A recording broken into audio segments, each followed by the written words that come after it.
6ஆம் ஆண்டு மாணவர்களுக்கு வணக்கம். இன்று நாம் நன்னெறி கல்வி பாடத்தில் சந்திக்கின்றோம்.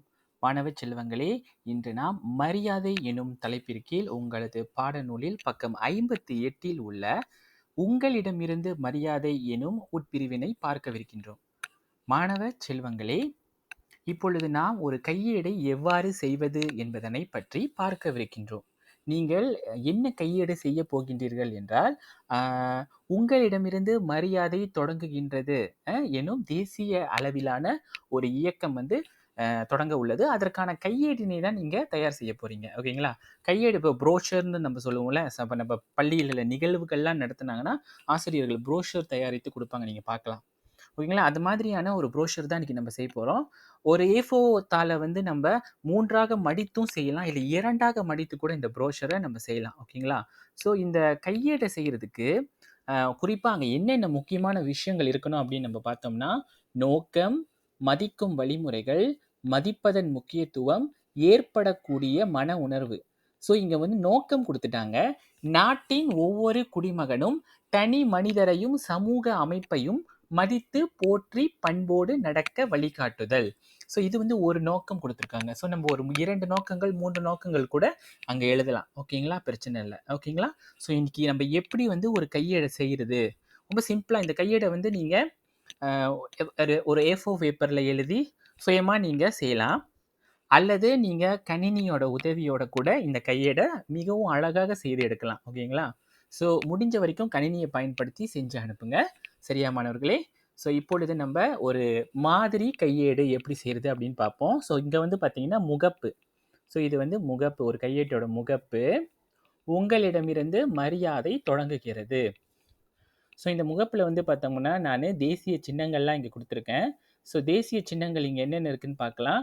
ருக்கு நகாரா இருக்குது, நம்மளோட தேசிய கொடி இருக்குது, புங்காராயா மலர், செம்பருத்தி மலர் இருக்குது.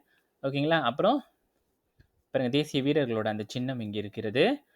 இங்கே என்ன படம் நான் போட்டிருக்கேன் பார்த்தீங்கன்னா, முதியோருக்கு, பெரியவர்களுக்கு நம்ம எப்படி மரியாதை செலுத்துறது, அண்டை அயலாருக்கு நம்ம எப்படி மரியாதை செலுத்தலாம், இன்னும் நிறைய வகையான மரியாதை செலுத்தும் முறைகள் இருக்குது. பூமிக்கு நம்ம எப்படி மரியாதை கொடுக்கறது, ஓகேங்களா? ஒரு நெடுஞ்சாலை நம்ம எப்படி மரியாதை கொடுக்கறது, நம்மளோட தாய்மொழிக்கு நம்ம எப்படி மரியாதை கொடுக்கறது, இந்த மாதிரி நிறைய விதமான மரியாதைகள், தேசிய அளவிலான மரியாதைகள் இருக்கின்றன.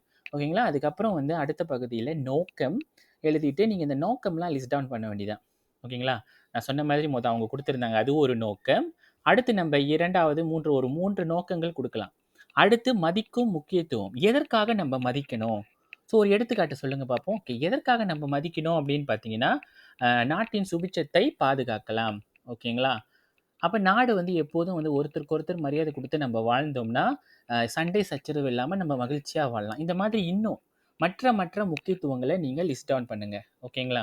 தொடர்ந்து மாணவர்களே, மதிக்கும் வழிமுறைகள்.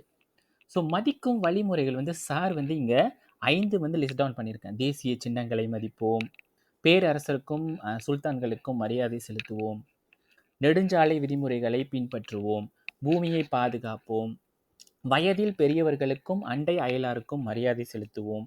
ஸோ இன்னும் இந்த மாதிரியான மரியாதை செலுத்தும் முறைகள் நிறைய இருக்குது.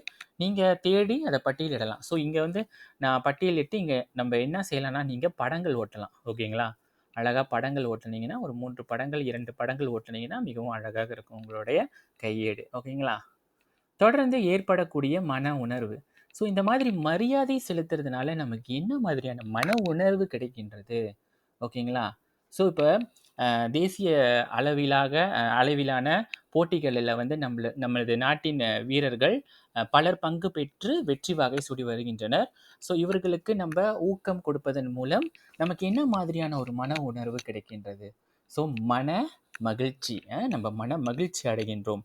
நம்ம நாட்டிற்காக இது போன்ற மரியாதை செலுத்துறதுனால நமக்கு பெருமிதம் கொள்கிறோம். ஓகேங்களா? ஸோ இன்னும் என்ன மாதிரியான மன உணர்வுகள் மாணவர்கள் அடைகின்றனர் அப்படின்னு நீங்கள் லிஸ்ட் டவுன் பண்ணலாம்.